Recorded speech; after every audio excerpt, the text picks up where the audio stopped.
L'Afrique du Sud est mise à l'épreuve par la pandémie de coronavirus. Le conseil d'administration du Fonds monétaire international FMI a approuvé le 27 juillet 2020 une aide d'urgence d'un montant de 4,3 milliards de dollars en sa faveur. Cette somme, qui représente 100% de la quote-part du pays au sein du fonds, a été accordée au titre de l'instrument de financement rapide pour répondre aux besoins urgents de balance des paiements provoqués par la Covid-19. En temps normal, le 4,3 milliards de dollars pour l'Afrique du Sud ne représenterait pas grand-chose. Mais dans la situation d'aujourd'hui, dans un panier d'instruments d'aide à la reprise économique, l'Afrique du Sud a besoin de tous les moyens.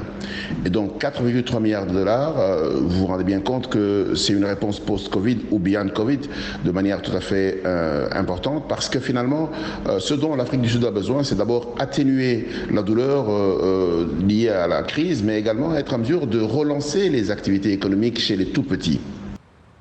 En 26 ans, c'est la première fois que l'Afrique du Sud, économie la plus diversifiée du continent africain et membre du G20, sollicite une aide du FMI. Le pays s'est toujours refusé à le faire au nom de la souveraineté économique, avec une dette publique qui est à 90% due à des créanciers nationaux et un marché des capitaux qui pèse 20 700 milliards de rentes. Plusieurs analystes ont toujours estimé qu'aller vers le FMI était évitable.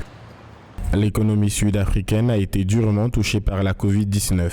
Le pays a signalé le plus grand nombre de cas en Afrique subsaharienne. Il connaît aujourd'hui une profonde récession économique qui vient s'ajouter à une situation de contraintes structurelles, de croissance modérée et de détérioration des acquis sociaux.